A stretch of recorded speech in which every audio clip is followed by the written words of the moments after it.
Hey, I'm Alex Radcliffe from Board Game Co. and today I'm doing a video for games leaving the collection, this time for the month of April.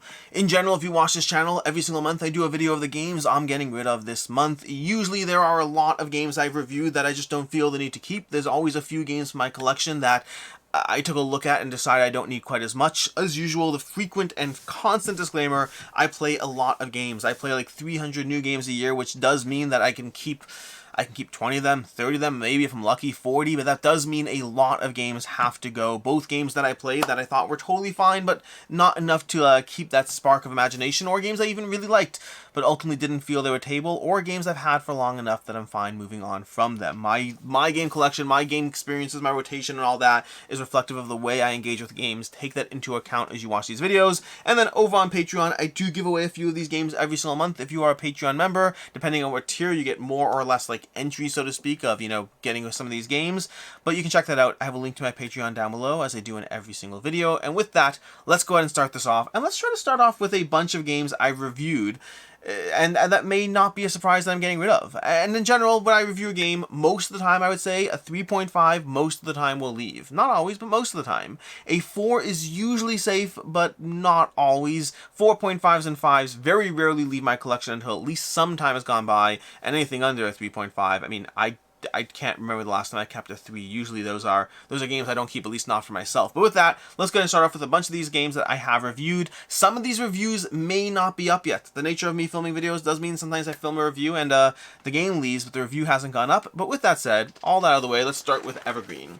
Evergreen from Horrible Games is one that I enjoyed this one. It's a fun little puzzle, very reminiscent of photosynthesis in terms of the way you're trying to build out a board, but you're trying to be mindful of the sun slowly rotating around the board, casting shadows on your trees, based on the height of different trees as you try to optimize around how to score points. It's a fun little puzzle, but one that I just didn't feel had a lot of replay value as far as me diving back into it again and again. I enjoyed it. I thought it was fun. I thought it was clever. The presentation is amazing, but the replay value for me wasn't quite as much there.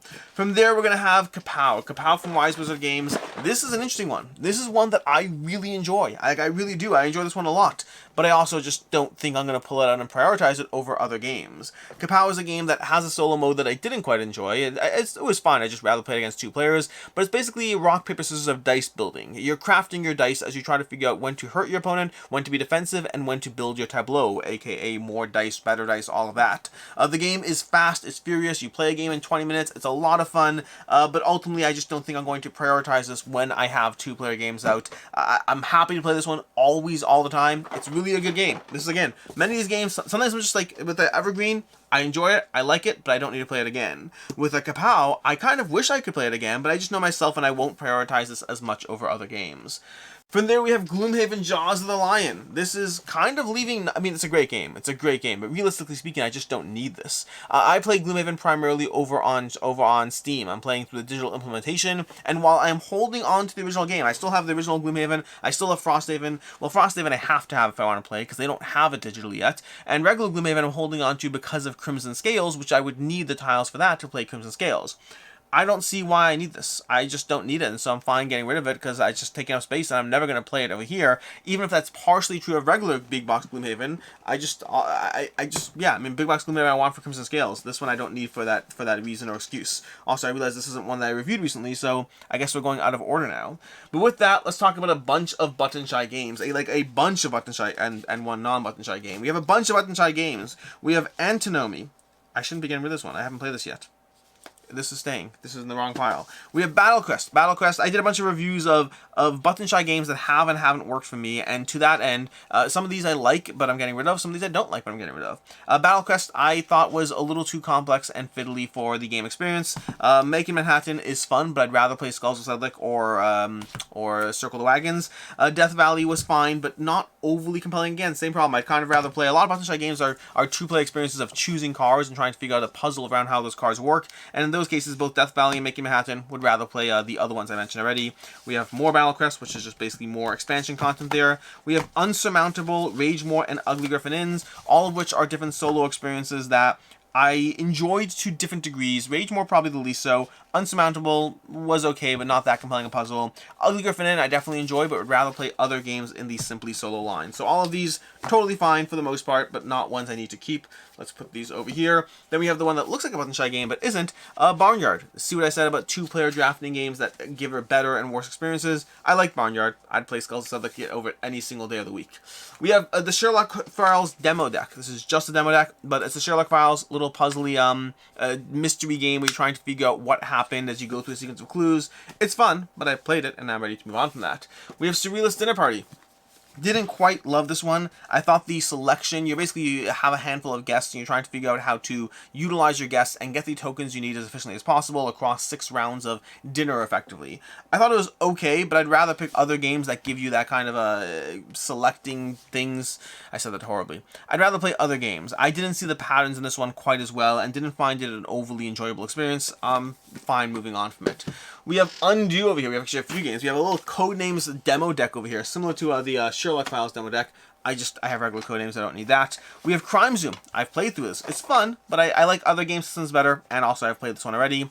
We have Undo. This is one where you're trying to kind of go back in time to change things. The same idea as far as being a mystery experience, but for me, the theoretical aspect of changing things by going back in time, much more compelling than the actual execution in which you kind of make a choice and it's like, you have 2 points, as opposed to actually any form of real change. So the game promised the idea of time travel and changing things and ultimately didn't deliver. I still enjoy it, but I like other escape room style games more. Over here we have Momiji. This is going to be one that's from Japanime Games and Deer Games.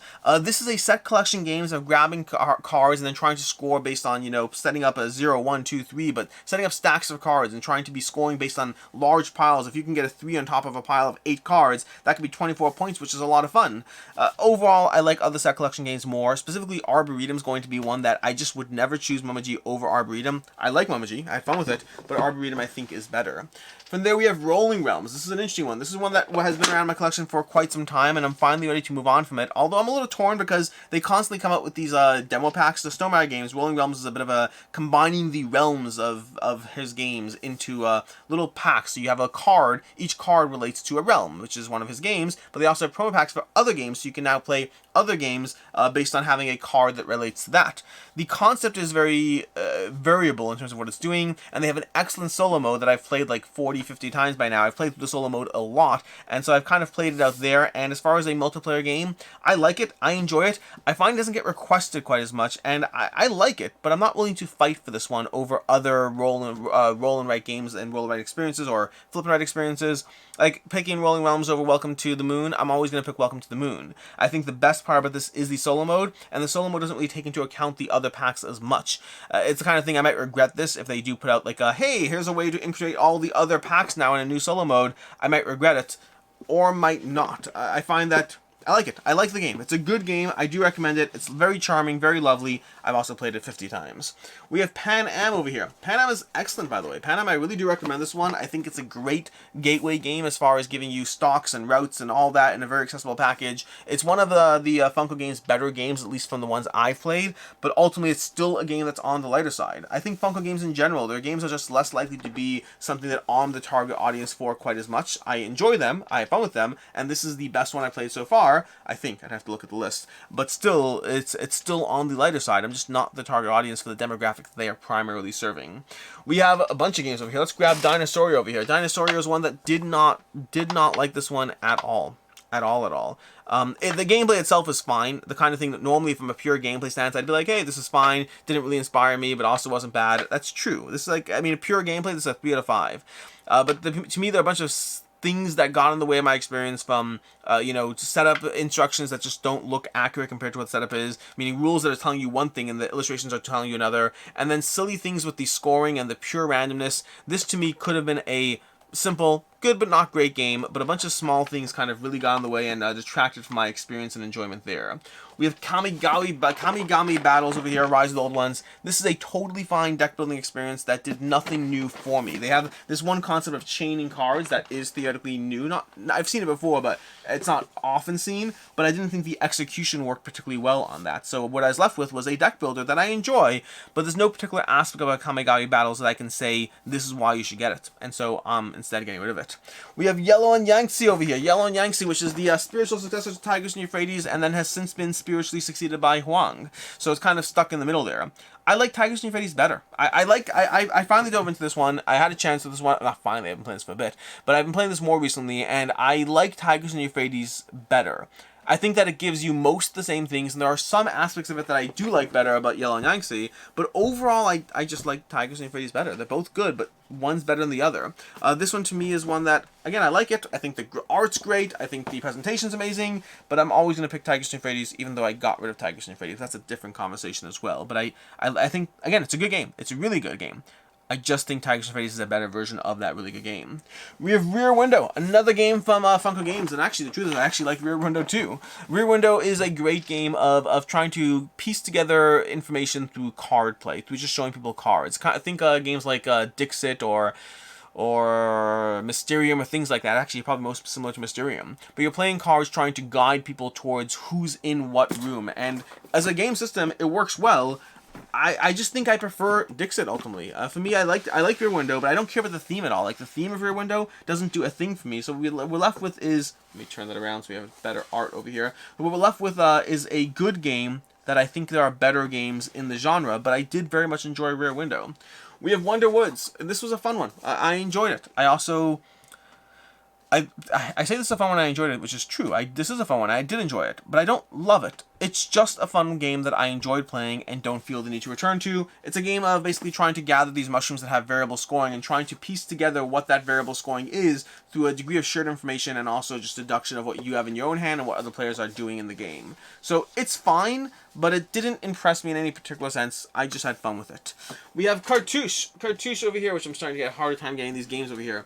Cartouche is from Peter Hayward and from, what's it called? What's the name of the company? It's from Bluebird Entertainment. This is a polyomino game of, well, basically placing polyominoes down into your little temple area over here. You're going for different goals as you play through it, and it's a fun game. I enjoyed it. I enjoyed going through this game over here, but I think, first of all, component quality is not great, and that is a factor in games. It's not the only thing, but the component quality wasn't great. It was not the best, but overall, the game itself was just, it was good.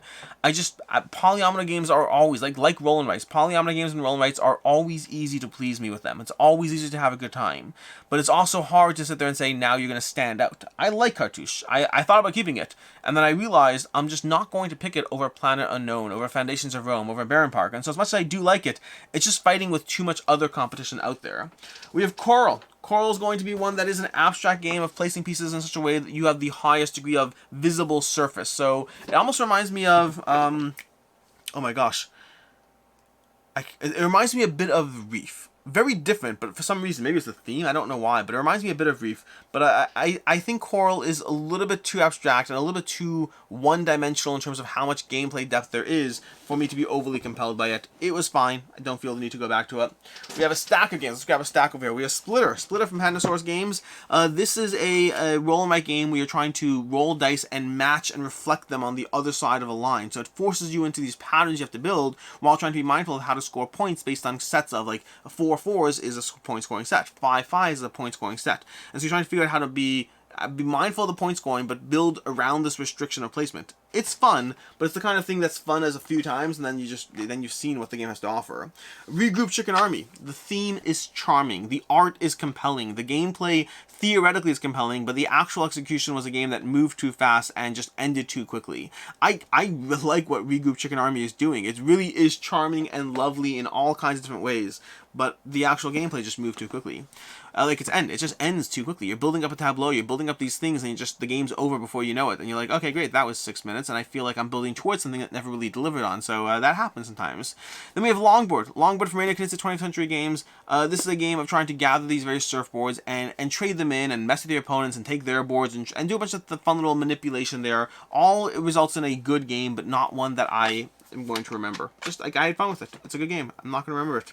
We have Dice Manor. This is fun. I like it. I also like Las Vegas better. Las Vegas is basically the same game, but more streamlined, or not more streamlined. That's the original game. This is very heavily based. I shouldn't say based. I don't know. This feels like the Las Vegas system, but it feels like the Las Vegas system with a degree of complexity tacked on that didn't make the game worse, but also didn't make it better. And so the net result is I'm left with a game that feels like Las Vegas, which is a great game. I have Las Vegas. I think it's amazing. But this didn't improve upon that. It just made it more complicated and not better. Then we have Santa Maria. Santa Maria, I really like this game, by the way. Santa Maria is a game that I really enjoy the basic game of it. The base game, basically. I have the base game and the expansions, and I review the base game. There's a full review on my channel, either now or coming or whenever. But I debated whether to keep it and hold on to it and go into the expansions, and then decided that the combination of the art style in general didn't pull me in enough, and the fact that it's very, very thinky in a way that I actually found very rewarding, but it's a little bit too thinky without being, how to describe it? I don't think I did a better job in my review either. It gives you a lot of things to think through without feeling like it has the complexity of other chaining systems. And I guess let's use a comparison.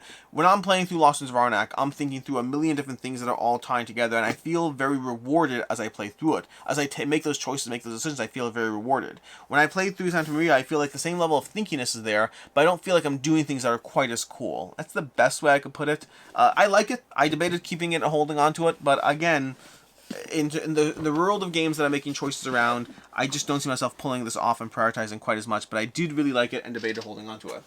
We have Somnia. Somnia is a decent game that has cascading failure and, what's the other side with it? Cascading failure and way too many dice checks, skill checks. You're making constant skill checks and rolling dice the entire time. The entire game is about passing skill check after skill check after skill check as you try to escape this dream you're caught in. And there's one thing that's nice, I actually forgot to mention in the review, there's unlockable content in the game too, which is nice and does give you a reason to like go through it. But the overall gameplay, too many skill tests and cascading failure just was not a win for me. Then we have My Shelfie. My Shelfie's a fun one. I like this game, and also I like it and will continue playing it on Board Game Arena. I'm getting rid of this game because I would just rather play this game on BGA. I like it, but I find that in person, the gameplay is not enhanced, and the setup and teardown is just much more work. I can play this game in person, it'll take me half an hour. I can play this game on Board Game Arena, it'll take me 12 minutes. So I'm going to play this one on Board Game Arena, and I'm going to continue. Like, this is a game I'm going to continue playing, just not in person, because I don't find the in-person implementation is better. Like, it's an interesting conversation around Board Game Arena entirely, by the way, as to when does Board Game Arena like sell games versus when does it cost publishers money. In the case of My Shelfie, it's absolutely costing them, well, not necessarily money, but like I'm trading it or selling it, whatever it is. I guess keeps a copy out of circulation, however you want to do it, but I don't feel the need to own the physical version of this game when I can play it on Board Game Arena. Most of the time, the games I play on Board Game Arena are games that I love, and even if I'm not playing it physically, I still want to own the game because, like, I love the game. Feast Bowden, I'll play it on Board Game Arena, and I absolutely will play it physically too. What's the game I play on Board Game Arena that I don't play physically? Dun dun dun dun dun dun dun. I play most of them physically. I don't know the answer to this question. Huh. What game do I play on Board Game Arena? I own it physically, and I don't play it physically. I think I always play them. I mean, I might play it more sometimes. Like a game like, you know what, this is an awkward interruption that I don't have any answers for. Now I have to go look at my plays on Board Game Arena and see what I play. I play Tranquility on Board Game Arena, but I play it physically. I play Caverna, but I play that physically. I play Castle of Burgundy, you can bet I play that physically. Seven Wonders Duel. I played it physically. I don't know. There's games. I'm sure. Maybe. Anyways, moving on. We have Sorcerer's Arena. Disney Sorcerer's Arena. This is a fun game. I'd rather play basically a lot of skirmish games. I'd rather play God Tier. I'd rather play Super Fantasy Brawl. This is charming, and if you like the Disney IP, well, great. This is a good skirmish game. It's a genuinely good skirmish game that will give you some, you know, Disney IP mixed in with how to attack other players. It was missing. I don't know. I like Super Fantasy Brawl and God Tier more, is what I'm saying, ultimately. I mean, fun system, lots of stuff going on there. And that brings us to Talisman. Talisman for more IP-based stuff. This is basically Talisman, but in the Harry Potter theme. I didn't love Talisman, and I don't love it more with the Harry Potter theme. I think it's fun. I think it's a fun game to go through, but it's just way too much dice rolling and not enough actual decision-making going on. And then lastly, we have Enola Holmes, Finders of Lost Souls. I thought it was Keepers of Lost Souls. Huh. Finders of Lost Souls. That's going to be the final game on the table, I think. Yep, the final game on the table. This was it's almost like a little bit of Mastermind combined with a little bit of tactical getting each other's ways. I thought it was fun, but I don't need to keep playing it. there's not a lot of hard choices this month. I'd say, as far as the games, let's go ahead and put these down here so I can talk for a second. These are the games leaving this month. A lot of games I reviewed, a lot of games I'm moving on from. The main ones that, if I'm trying to, like, say, hey, what do I really like here and what do I really recommend? Obviously, Gloomhaven, Jaws of the Lion, Kapow. Kapow's fantastic. Yellow and Yangtze, sort of, but I like Tigers more, but Yellow and Yangtze is fantastic. Pan Am was really good. Pan Am was really good. Like, that's another one I debated keeping, but decisions to be made. Cartouche I debated keeping. My Shelfie I really like. I'm just going to play it online. Santa Maria I debated keeping. And Rolling Realms is excellent. I just played it like 50 times. So yeah, a whole lot of games on the table, but like only 5 or 6 that I'm really like would love to hold on to in a world of more time and space. This month has been a lot of games that I just don't need to keep, which usually I'm more favorable. I don't know. I feel there's been a lot of culling of weaker games the past few months. There's always good games, there's always great games, there's always amazing games. The amazing ones stick around forever, but the ones in between, there's a range. In any case, until next time, I'm Alex Radcliffe from Board Game Co. And as always, I hope you have a good one.